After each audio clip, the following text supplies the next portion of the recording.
Mapagpalang araw po. Biyaya ng Panginoon Diyos. Napakaganda po ng panahon na binigay ng Diyos. Makulimlim. Hindi siya mainit.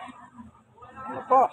Kaya natingin po akong ganyan. Nasa barandilla po ako. Para makita nyo po.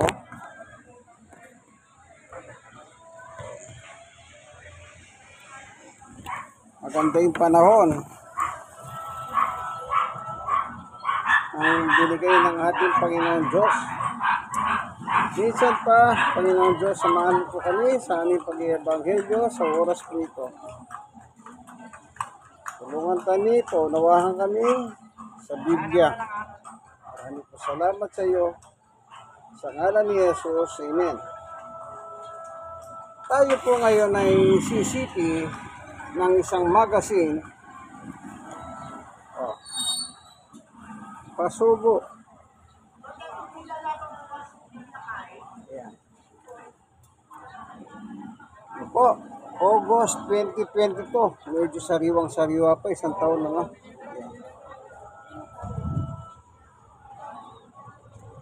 Ito. Yan. Atin kung napansin, ngayon ko lang nabuklot ito eh. Nakabalot pa ng plastic, oh. Ito yung plastic.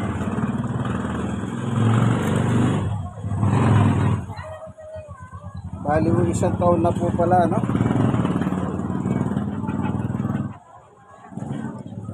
Meron po ako napansin dito sa may Pangulong Tudling. Ito. Ito po, pahina 48. Ang sumulat naman po, si Bienvenido A. Santiago Jr., Associate Editor. Associate Editor po ng Pasugo, si Bienvenido Santiago. Hindi ko magkakamali, ito po yung kapatid ni Willie Santiago na dating right hand ni Eliseo Soriano. Pero ngayon wala na po si Willie Santiago doon, ano? Hindi ko alam kung umalis o inalis. Ano po? Hindi ako magkakamali, baka ito yung kapatid niya. Anong araw po, nagbabaka ng magkapatid na ito. Kasi nga po, yung isa, datindahan, at itong isa naman, nasa Iglesia ni Cristo. Ano po? Ngayon, meron po nakalagay dito, yung naka-underline ng pula. In-underline ko po.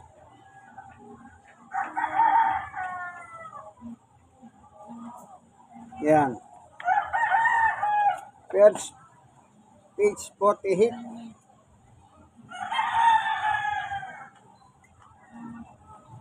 Sabi po rito, ibinabala ni Apostol Pablo na darating ang panahon, tatanggi ang mga tao na makinig sa wastong aral. Yung palang mga tao na tinutukoy dito po ni Mr. Bienvenido A. Santiago Jr., Associate Editor, yung mga tao po, sabi niya kasi, ang mga tao, tatanggihan po daw nila yung wastong aral. Wala po nakalagay dito kung anong chapter and verse, ano, basta yun po yung nakasulat. Ano po? Hindi ko lang alam, baka kasi meron nakalagay po rito, 2 Timothy 3:1-5, baka doon niya po kinuha yun, ano? Yung ang mga tao daw po, tatanggihan nila yung tamang aral. Aba? Kung tama, tatanggihan ng tao, ibig niyan sabihin, halimbawa, binasa mo yung Biblia sa harap ng tao. tatanggihan ba ng tao yon? Unless kung ang doktrina ng isang iglesia ay hindi nila tatanggapin yung wastong aral ni Pablo. Halimbawa, gagamit po tayo ng Bible. Pero tingnan muna natin yung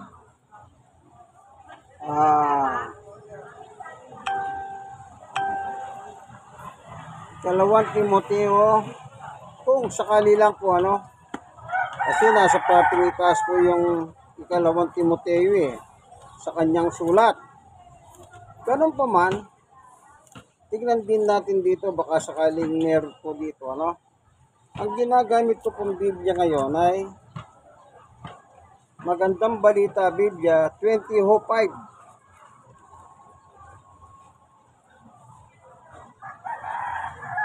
Ito po. Copyright ng 20:5 ng Magandang Balita Biblia. Magandang Balita Biblia 20:5.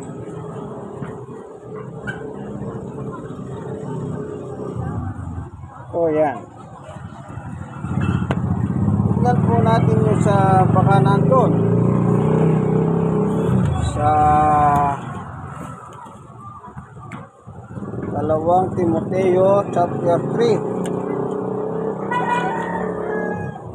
Tignan ko pong mabilisan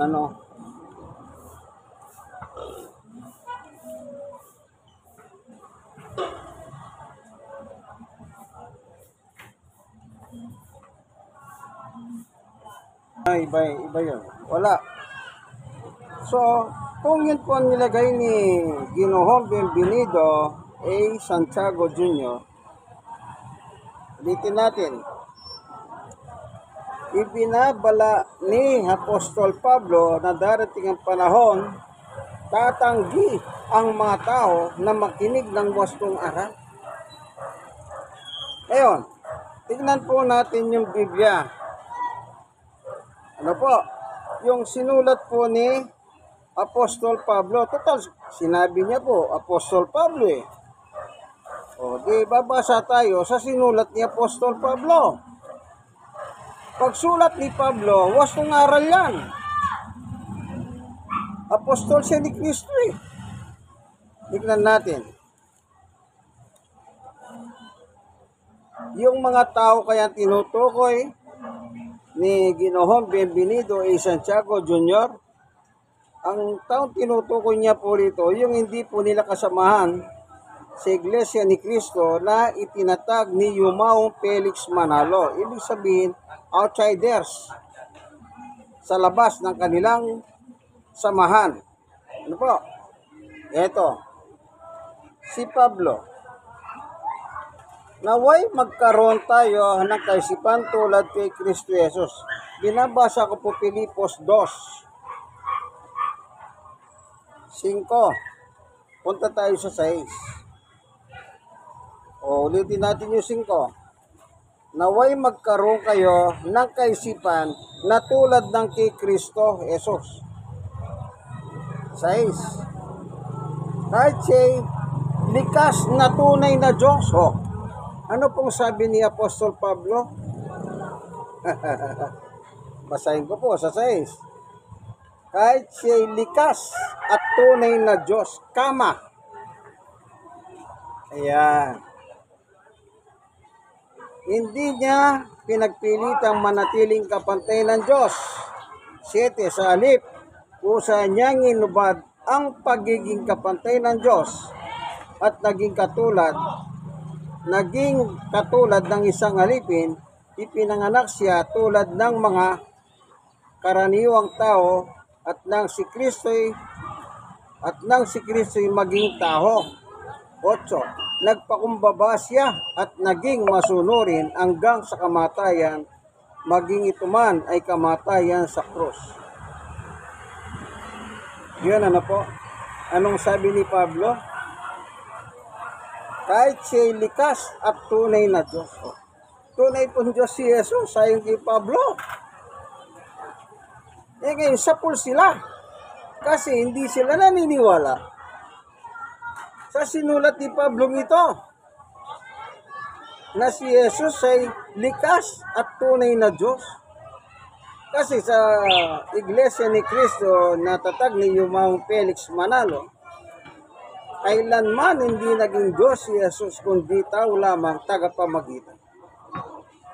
Kahit sa social media, sa kanilang mga napapanood sa mga Facebook, YouTube o TikTok, tinatanggi nila na si Jesus ay Diyos. Ilan na po yung hindi nakasugot sa akin? Ang dami po nilang talatang ginagamit. Sabi ko nga sa kanila, hindi ka sumasagot sa tanong eh. Ang tanong ko lang ito, Diyos ba o hindi Diyos si Jesus? Yun lang ang tinatanong ko. Nangyari po hanggang ngayon, wala nang nakakasagot.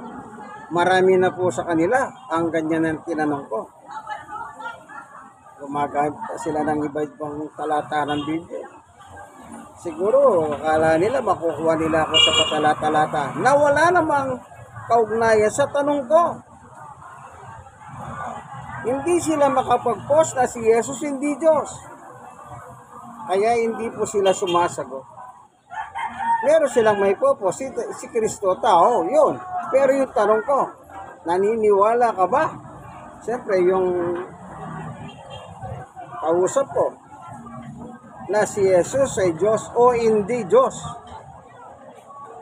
Wala po silang sagot. Pero maalaga po yung kanilang mga programa. Yun din na nga, lagi akong naglalagay ng post na gano'n. Wala silang sinasagot. Kahit yung mga followers nilang ka-high-NC nila, hindi rin makasagot eh. Minsan sabi nga po sa akin ng isang kahanib nila eh, magaling ka, sabi niya sa akin. Bakit po? Gumagamit po ako ng pasugo eh. Pinopost ko pati yung mga laman. Anong ilalaban nila sa akin? Wala silang ilalaban. Bakit po? Gumagamit akong pasugo eh. Ito naman po yung pasugo. Ibang pasugo naman to. Pero ito, January 2005. Ay, matagal na po ito, 2005. Itong binabasa kong ito ngayon sa inyo, year August 2022. Pero ito, 2005 na pasugo. Ayan po. Ang sabi po naman ng manunulat ng pasugo, si Ginoong Alberto P. Gonzales. Ito po.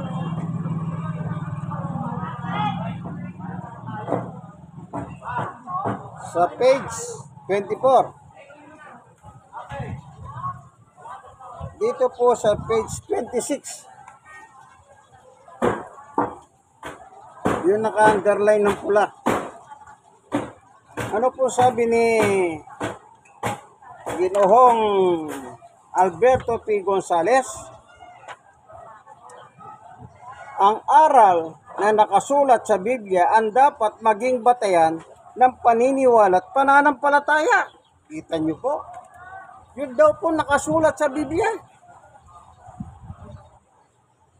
Ang tanggapin natin ay ang katotohanan ng Diyos na nakasulat sa Biblia upang hindi tayo madaya ng kasinungalingan at hindi mapabilang sa mga parurusahan ng Diyos. Namamarusa po para ang Diyos, ano? Ayon kay Ginoong Alberto Gonzales. Yun daw po nakasulat sa Biblia. Maliwanag po. Siya dapat ang paniwalaan at pananampalataya nila ng grupo ng INC na tinayo ni Felix Manalo, Yumaong Felix. So sinabi ngayon ni Bienvenido dito sa pasugong ito, 2022, ito po yung pangalan ni Bienvenido Santiago. Yung nakakulay blue. Ayan. Anong sabi niya? Page 48, ibinabala ni Apostol Pablo na darating ang panahon tatanggi ang mga tao na makinig sa wastong aral. Sila nga po ang tumatanggi sa wastong aral eh. O siyang babasa pa tayo sa sinulat ni Pablo. Total, si Pablo naman ang binabanggit niya. Dito po sa Colosas. Ito, sa 19. Minarapat ng Diyos na ang buo niyang kalikasan ay manatili sana. O, ano po ba ang kalikasan ng Diyos? Ito tinanong ko doon sa ministro sa aking pangangaral sa palengke. Kailan lang? Na tinawag kong butete. Mayabang eh. Gusto niya yata magpasikat sa palengke. Nangangaral ako. Sabi ko, mamaya, pagtapos ako kako. Nung makita ko siya, nung tapos na ako, ito ang Biblia, basahin mo kako. Alam niyo po ba, nung sagot ni Butete, wag na, ikaw na lang. Tinanong ko siya, may tanong ako sa iyo. Ano ba ang likas na kalikasan ng Diyos? Tao o Diyos? Maliwanag ang sagot niya sa tanong na maliwanag. Diyos. Ano daw po ang likas na kalagayan ng Diyos? Diyos. Ito, sabi ni Pablo. Ulitin ko po. 1:19 ng Colosas. Sapagkat minabuti ng Diyos ng buong kalikasan ay manatili sana. O, kung Diyos ang kalikasan ng Diyos, anong sabi ni Pablo? Manatili sa anak. Ito pa, meron pa. Sa 2:9. Colossus pa rin. Sapagkat likas kay Kristo ang buong pagka-Diyos, kahit na siya'y nagkatawang tao. Sa pagiging tao ni Jesus, kasi pinanganak ni Maria, ang pangalan, Kristo. Nang manganak si Maria, ang tawag sa kanya, Jesus. Ano po? Yung palang pinanganak ni Maria na tao. Kasi sabi niya, ako'y tao. Kumisa sinasabi niya, anak ng tao. Taglay-taglay pala niya yung buong kalikasan ng Diyos sa kanyang pagiging tao. Ito wastong aral ni Pablo. So yung sinasabi niya, pinapatama niya sa kanilang mga kompetensya o katunggali sa kanilang reliyon. Pasok na pasok sila pala ang hindi naniniwala sa tamang aral. Si Apostol Pablo, apostol po yan. Ano sinasabi nila pag hindi nila matanggap yung aral? Ay, maling salin yan. Ay, ano yan? Corrupted Bible.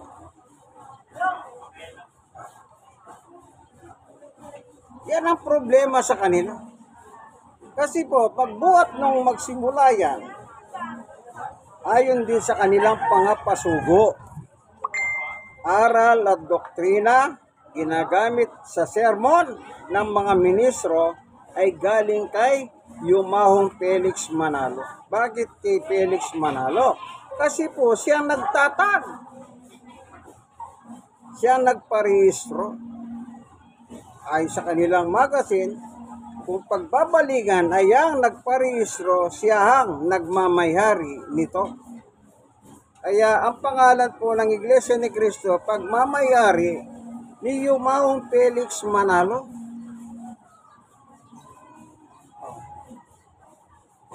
Pag-ahari niya, hindi pag-ahari ng Diyos o ni Cristo.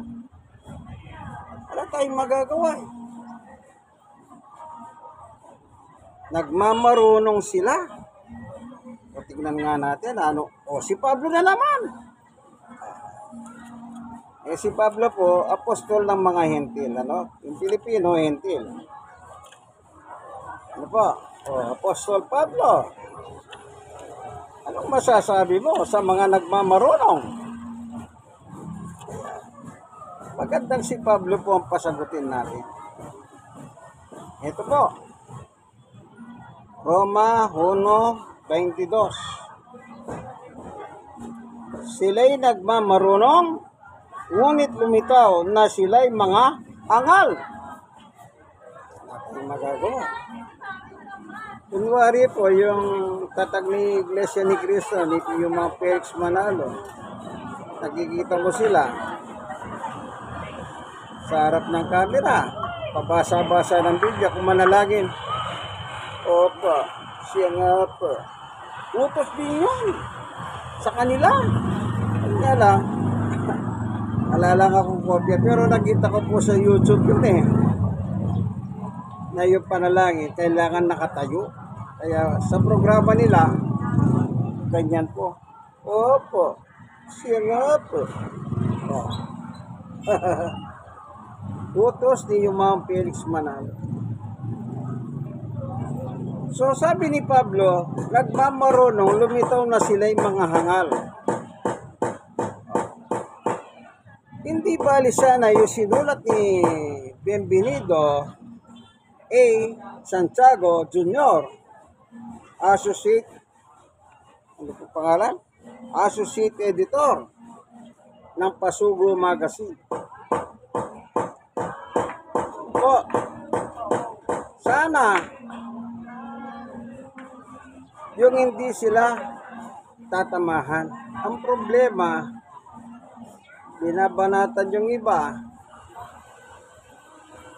sila naman nakasulat na nga sa Biblia, kinokontra pa nila. Hindi pa sila tao, may Biblia na po.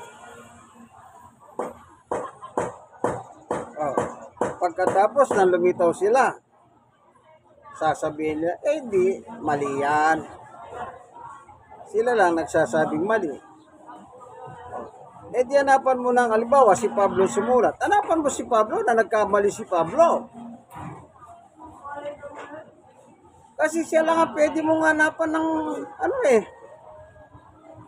sila po, para silang mga palaka. Kapag hindi nila koordinata, pilipitin nila pag talon-talon po sila ng ibang talata.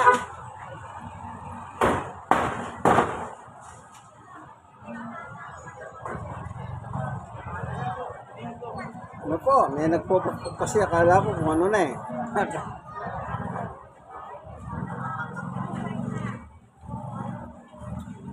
Para silang palaka, patalon-talon. Naghahanap lang. May pangontra nila. Kaya tanong ko po sa kanila si Jesus ba Diyos o hindi Diyos? Hindi niya pwede sabihin Diyos. Hindi niya rin pwede sabihin hindi Diyos. Bakit? Kailangan meron siyang babasahin. Kaya hindi po sila sumasagot. Kasi nga, wala po silang may sagot. Nangyayari pa nga, sabi ko, pag tinatanong kayo, saan nyo makikita yung Iglesia ni Cristo, anong ginagawa nyo? Tumatalong kayo kaagad kay George M. Lamsa Translation. Kasi po, si George Lamsa nagsulat, Iglesia ni Cristo. O ito po, meron silang magazine. Ito. Yung mga pinamimigay po nila mga pulyetos. Sa kanila rin po yan. Yung mga tinutuping ganyan. Sa kanila rin po. Ano yung nakalagay kay George Lamsa? Sandali po, Ito po, tignan po natin dito. Yung kay Lamsa. Pero po sulat si Lamsa, nandito po ito.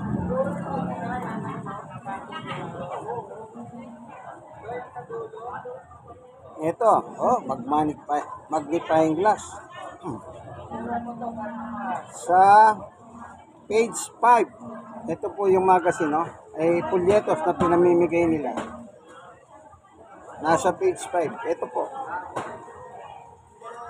Babasahin ko. Yung naka-underline ng pula. English po eh. Take it, therefore, to yourselves and to all the flocks over which the Holy Spirit has appointed to overseers, to feed the church of Christ, which is as purchased with his blood. Yan po ang lang sa translation. Sa Gawa 20:28. Oh. Sa Tagalog, pagkalikat na, mahilig silang maglikat eh.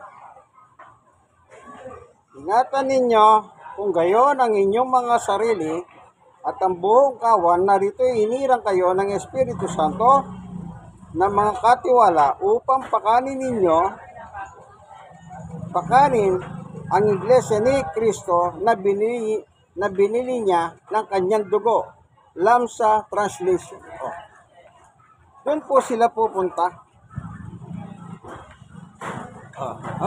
Paborito nila yung lamsa, basta ang isyo, iglesia ni Kristo. Kasi yung iba, iglesia ng Diyos. Si lamsa lang ang nag-iba eh. Karamihan, puro iglesia ng Diyos, iglesia ng Panginoon. Ano po? Ngayon, sa Tagalog naman, sa lamsa, Roma 9:5. Ito po yung pagkalikat sa wikang Tagalog. At ang mga ama na mula sa kanila ay napakita si Kristo sa laman. Yung nagkatawang tao. Ano po? Yun ang ibig sabihin niyang nagpakita sa laman. Na siyang Diyos, pagpapasalamat magpakailanman. Roma 9:5. Lamsa translation sa pagkalikat ng wikang Tagalog. Ano daw si Jesus nung nagpakita siya sa laman? Siya ang na siyang Diyos. Kita nyo po? Sabi ni Pablo, taglay-taglay ni Jesus ang kalikasan ng Diyos nung siya'y magkatawang tao. Paano po ngayon yan? Paano yan? Lamsa po yun. 9:5. Pagamat may pagkahawig din po rito sa magandang balita, 20:5. Tignan natin yung diyan po sila na nasasara eh. Gusto nila lamsa, pero yung sulat ng ibang lamsa, ayaw nila. Roman 9:5. Tignan po natin dito. Anong nakalagay? Sa kanila rin nagmula ang mga patriarka at tungkol sa kanyang pagiging tao, si Kristo nagmula sa kanilang lahi ang kataas-taasang Diyos at purihin magpakailanman. Amen. O, kita nyo po. May pagkahawig yung lamsa. Kaya sinasabi ni Ginoong Bienvenido A. Santiago, Associate Editor ng Pasugo Magazine, ibinabala ni Apostol Pablo na darating ang panahon, tatanggi ang mga tao na makinig sa wastong aral. Sila po yung number 1 tinamahan sa sinabi ni Santiago, ni Mr. Ginoong Bienvenido Santiago. Sila nga tamang aral, ayaw nga nila eh. Si Kristo ay Diyos. Ang gusto nila, tao lang na tagapamagitan. Hindi Diyos, kailanman. Hindi po ba ngayon lumalabas ang katotohanan na sila yung tinutukoy ni Bienvenido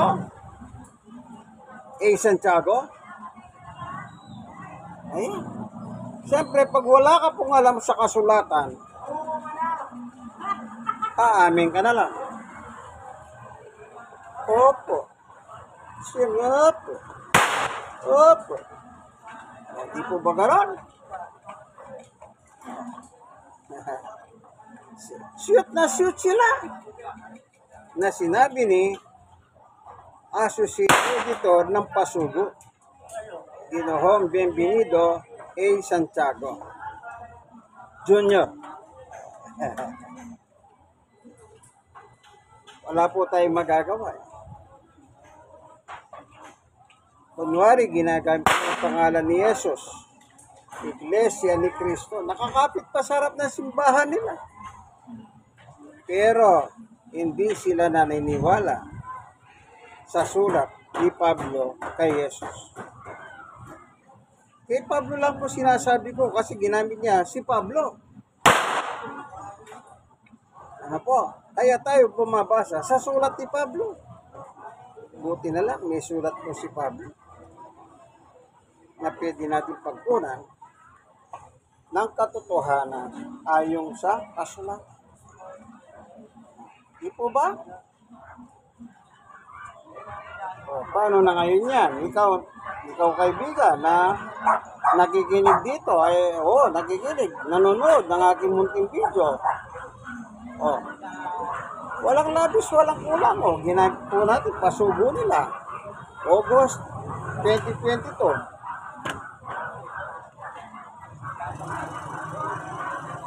Pasugo 2005.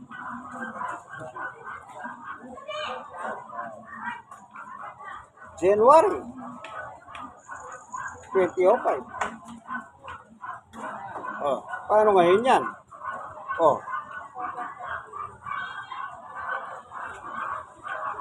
Yung pulyetos, mga pulyetos na pinamimigay nila, sila rin mismo eh.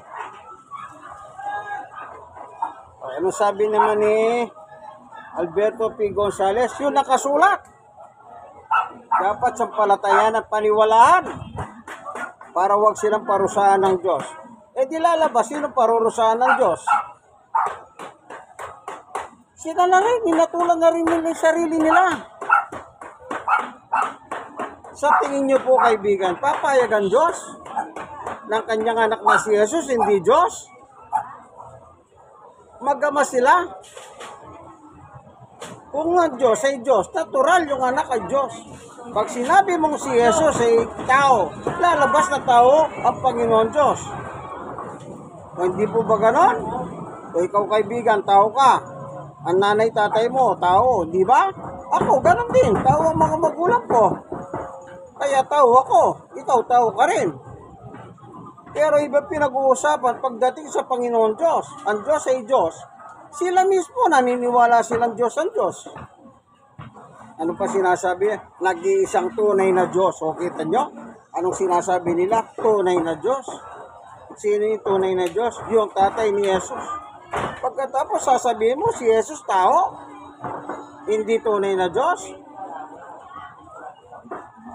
Sila na ang umatol sa kanilang sarili. Saan po ba dadalhin niyang mga inatulan? Hindi natural sa impyerno. Sa ngayon, hindi pa sila atulad kasi kung buhay sila, wala pang atol. Pero pagkamatay nila, sigurado, atulan sila. Di po ba? Ngayon, ang gawin nila, bawa, malapit silang mamatay, lumipat sila sa Katoliko. Bakit? Kahit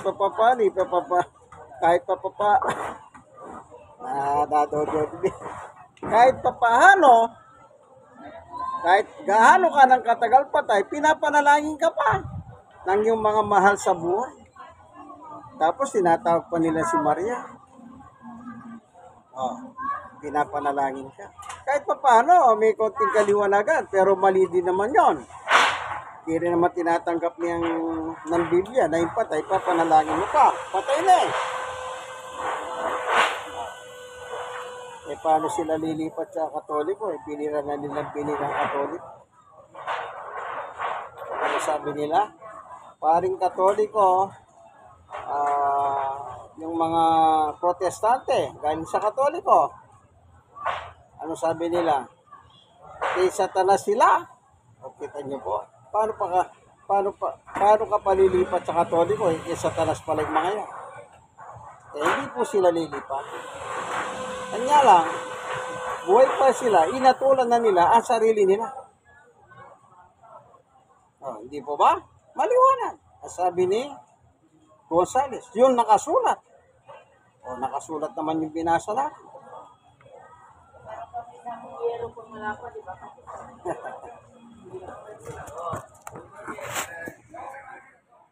Yun nakasulat po, binasa ko. Walang labis, walang kulang.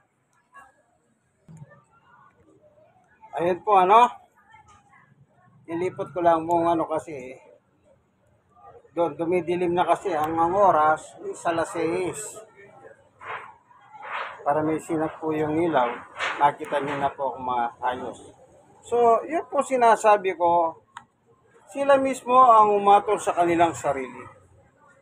Wastong araw, ayaw nila. Anong gusto nila?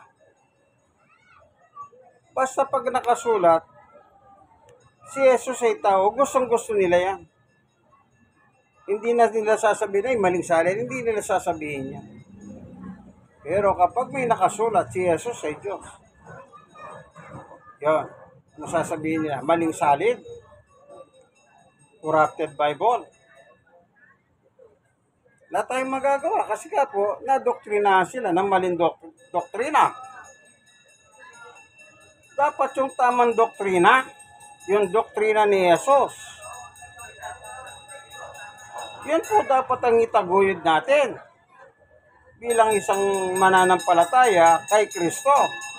Sila sinasabi nila mananampalataya sila kay Kristo, pero anong ginagawa naman nila sa Kristo? Yung mga binabanatan nila kahit pa paano si Kristo, Diyos sa kanila bukod tangi na lang sa mga, hindi ko naman po nila lahat. Isa sila sa mga nagsasabing hindi Diyos si Jesus. Kumbaga ba't marami rin? Iba't ibang sekta ng reliyon. Pero for me, Diyos si Jesus sa akin. Yun ang aking faith. Bakit? Ang tatay niya ay Diyos. Kaya Diyos ang kanyang anak. Di po ba napakasimple lang? Yung tatay mo, tao. Kasi tao ka. Yung magulang mo, tao. Kasi tao ka. Paano si Jesus ang kanyang tatay? Anong tawag niya? Aking ama. Kaya nagalit ang mga Hudyo no sa kanya Tinatawag niyang aking ama. Ayaw nila kasi mangyari na si Jesus ay Diyos. Kapag tinawag mo ang aking ama ang Diyos, understood sa mga Muslim ay sa mga Hudyo na kung ano ang Diyos, ganun din si Jesus. Kaya doon sila galit kay Jesus. Hindi sila galit kung ano man yun. Galit sila dahil sinasabi ni Jesus, aking ama. Naalala ko po nung araw, napanood ko si Brother Eddie Villanueva, anniversary yata nila sa Hong Kong. Sabi nga po ni Brother Eddie Villanueva, nakikiyama sila. Hindi naman sila anak ng Diyos. Kita nyo po, yung pasaring ni Brother Eddie Villanueva sa mga ama, Diyos ko, Diyos ko, Diyos ko. Yung grupo ng Iglesia ni Cristo na tatag ni Yumao Felix Manalo. Nakikita nyo ba silang nananalangin? Amang Diyos ang tawag nila sa Diyos. Pero yung anak ng Diyos, nirarapirot nila. Di ka Diyos, Jesus, tao ka.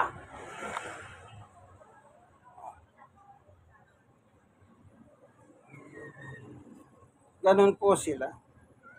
Na tayong magawa na brainwash sila ni Satanas. Sino po si Satanas? Ama ng mga sinungaling. 8:44 sabi ng Panginoong Yesus. Si Satanas ang tatay ninyo, ama ng kasinungalingan. Hindi naniniwala sa katotohanan. Salamat po Panginoon Diyos sa katotohanan binahagi mo po ngayon sa amin. Tulungan mo po yung mga nanonood ng video nito Kung sila man po di dalang bigat sa buhay yung paghahanap. Kung meron po sari-saring karamdaman, yung pagalingin. Nasa programa po tayong ang tunay na pagbubunyag ng katotohanan o salita ng Diyos ayon sa Biblia. Ito po ang inyong kaibigan kay Jesus, Brother Manny Bautista. Kaibigan, minsan pa, pag-share naman po itong video ito. Malay mo, pag na-share mo sa iba ito, magliwanag sa kanilang kaisipan ang mapanood nilang ito. Lalong maganda kung may share mo sa mga nagsiyanig sa Iglesia ni Cristo na tatag ni Yumaong Felix Manalo ayon sa kanilang pasuko at saka sa rehistro sa SEC. Bye-bye po. God bless us all.